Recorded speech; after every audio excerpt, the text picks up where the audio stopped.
In today's video, we'll be taking a look at the Chronological Study Bible. This is in the New King James Version. It's from Thomas Nelson. I'll let you first look at the box. It's a clamshell box. And on the back gives you some of the highlights. And there is the ISBN. To give you a sense for dimensions, I've brought in the Nelson NKJV Single Column Reference Bible here, which is a shorter book, but a bit thicker. And this is the classic verse by verse NKJV Bible, which is essentially the same height and a bit thinner.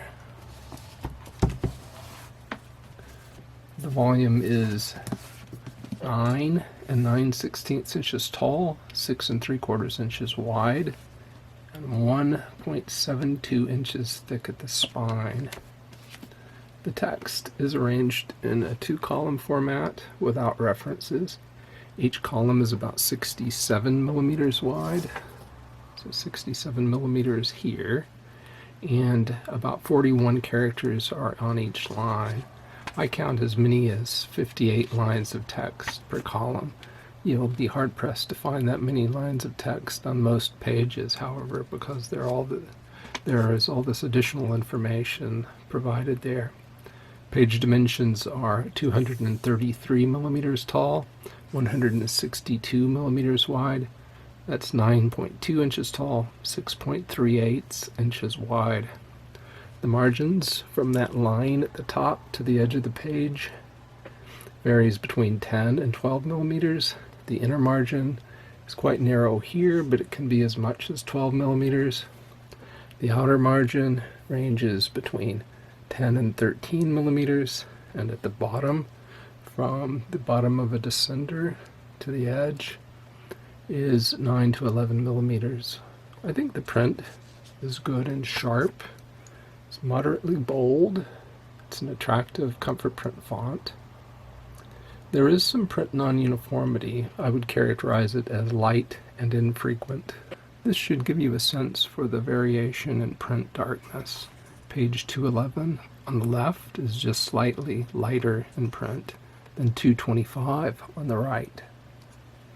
In terms of font size, capital letters here are about the same size as a 9-point Times New Roman font, but the lowercase letters are much larger, relatively speaking. They're comparable to a 10.5-point Times New Roman font. The font is advertised at 9.5 points. The line height is 3.55 millimeters. That's 10.1 points. So that, with the caps being about a 9-point Times New Roman, gives you a generous line spacing. And I think with the typical small ascenders and descenders on the characters, you see that you have plenty of white space between the lines. Text is line matched to the text. It is not necessarily line matched to material that would appear on the other side of the page. So there are places where, for instance here, where you have material printed on the opposite side of the page, that you will not have line matching. So here, this material is not, of course, line matched to the material on the opposite side of the page.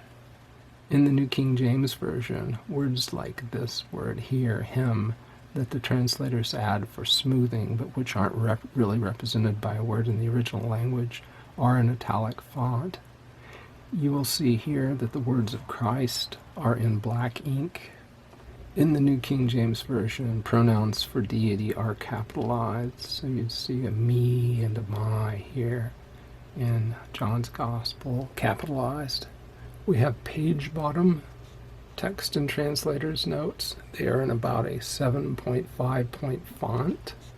At the beginning of each epoch, and I pronounce that the American way, epoch, not epic, which is a story usually about heroes and their adventures. And that's different from the British pronunciation, epoch. Epoch 8 here you see has or epoch 8 rather, has an introduction. Each epoch has an introduction. Let me just back up and say that this book arranges the material in the Bible in a chronological way, as its title would indicate. And they have organized the material in 8 epochs. Each epoch has an introduction. The introduction is about in a 9.5 point sans serif font.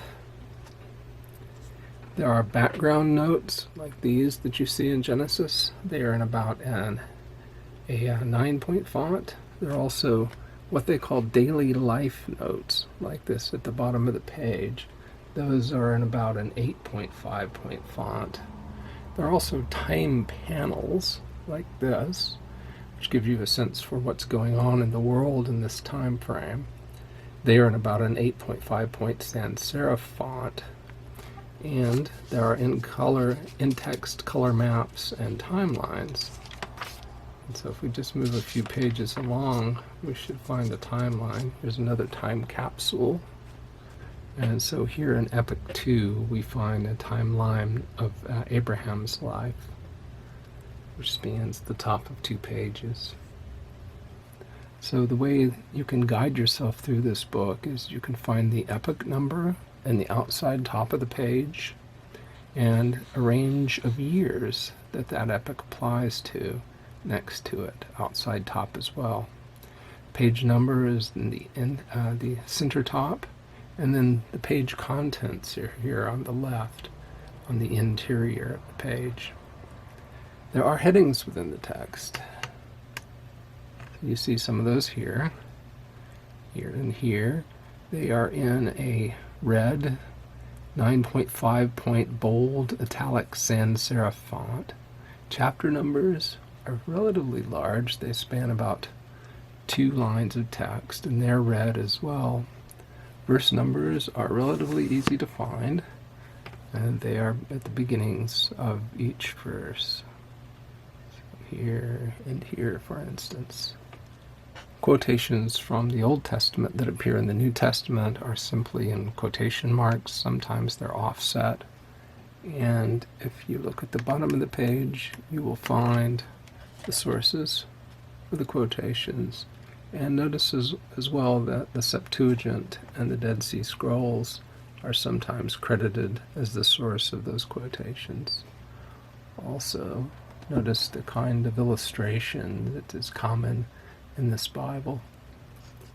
Paper qualities, I measure the paper thickness, the sheet thickness, at 42 micrometers, and based on that, I estimate the paper weight at 38 GSM. So it could easily be 36.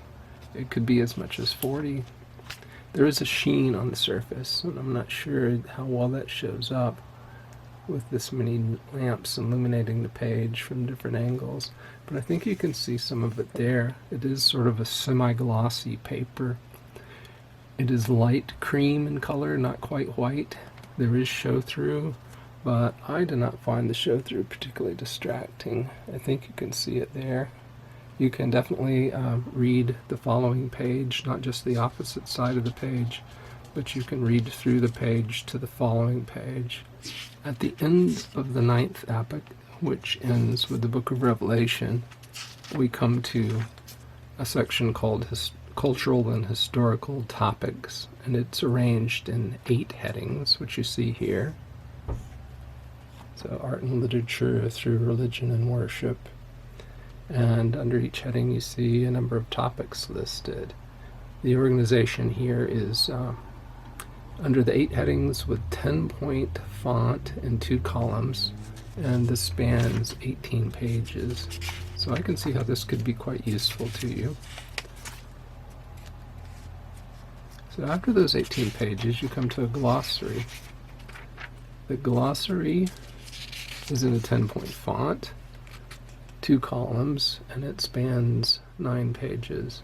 So if you want to know who Ahura Mazda was, there's the explanation. So after the 19 pages of a glossary, we come to a lengthy concordance. The concordance is in about a 7.5 point font, 3 columns, 197 pages. I wish I knew how many entries, but I don't. And at the end of the concordance, we come to something that's very important, I think. If you wanted to use this Bible to actually find a particular passage to read, this is your map. This is the index of scripture passages. So if I want to know the page numbers for, say, 1 Kings 11, 1 through 8, I needed to find that. I would go look at page 506. So let's see if that works.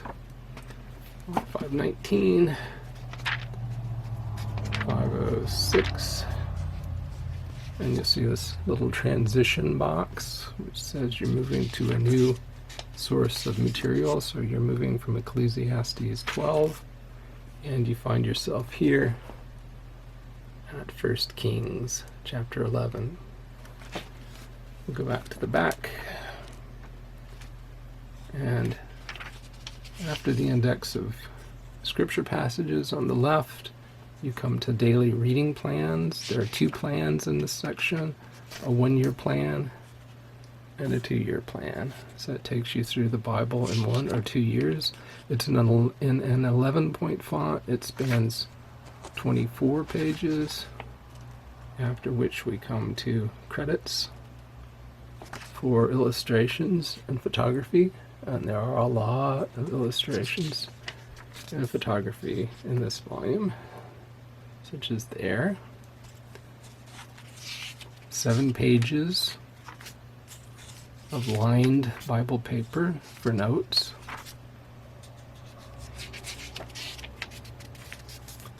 Note regarding the type.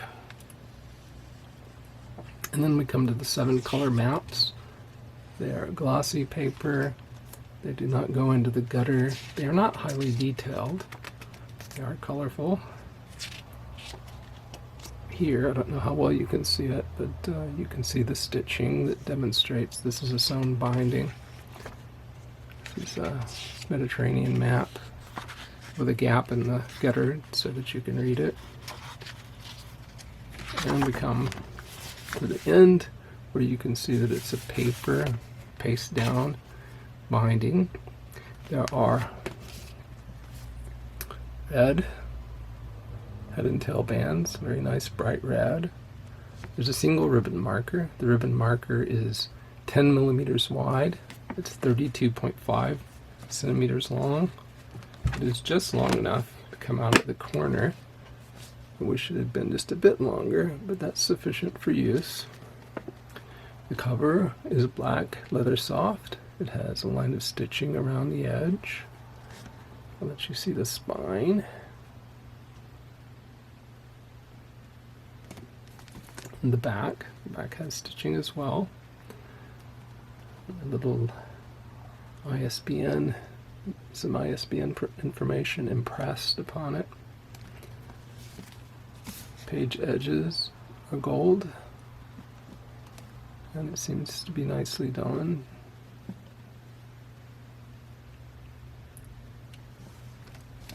The stone binding, it lies open in Genesis. This Bible has been broken in, but here's the beginning of Epoch 1. Stitching is visible here as well, between pages 8 and 9, and I think I might be able to show it to you better here with this yellow from the right, from the note on the right. So you should be able to see a line of stitching right there above my finger. If we go into the interior of the Bible, you can see that you do have the ability to read this material. You may have to adjust the page if that drop off is disturbing you. But you can see you have it on both sides there. It's kind of a dove wing effect. So if you have older eyes with high magnifications, you may have to adjust the page so that everything stays in focus. At the beginning of the book, you have a presentation page, and then a belongs to page. This is where you can put your own information. Chronological Study Bible half leaf, and then the full title page with columns over here, and kind of a scale for years, I suppose. The copyright page. It is printed in the People's Republic of China. This is the first edition, 2021.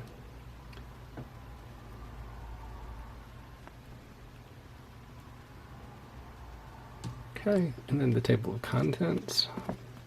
So we have a list of time charts, time panels, in-text maps, contributors, introduction, reading theological history, rearranging the Bible's canonical order, which they had to do to make it chronological, and a note about the New King James Version. Here are the 9 epochs, or epochs if you prefer.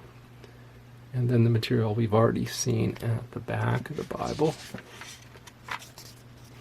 So here's a list of time charts on the left, time panels on the right, in-text maps here on the left, and they show you a map. So they're actually, I think I like these better than the color maps in the back, because they show these geographical features nicely. A list of contributors.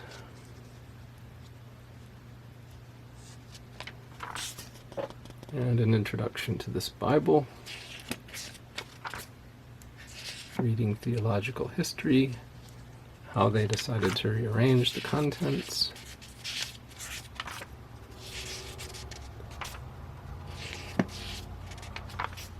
And then we're back at Epoch 1.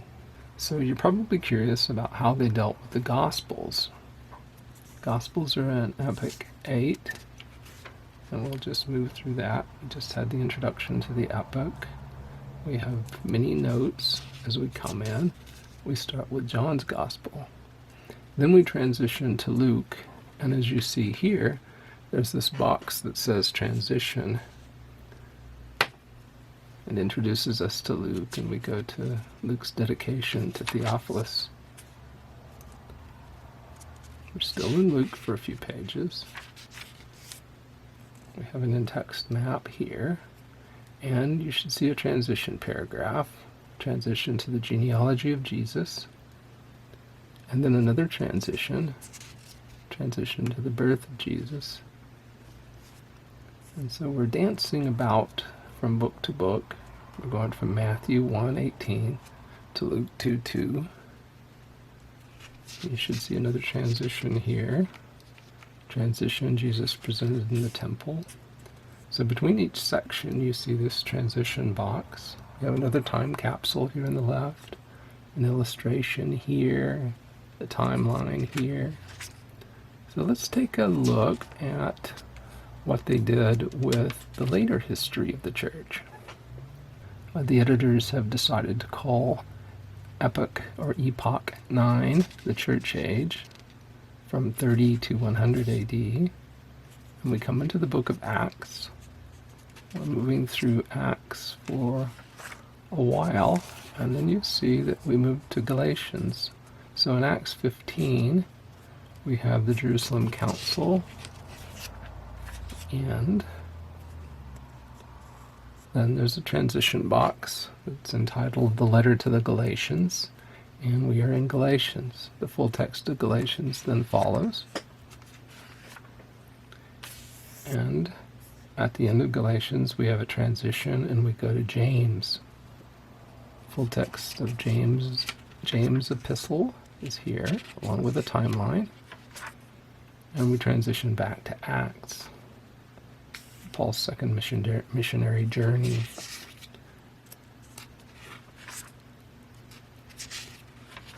We're here for a while, and then in the middle of Acts 18, we transition to 1 Thessalonians.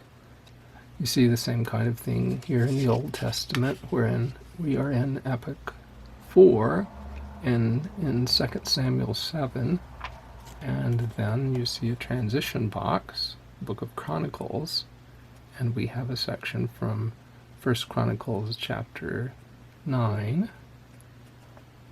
then transition to the priestly account of Saul and David, and we're in 1 Chronicles 10, staying in 1 Chronicles.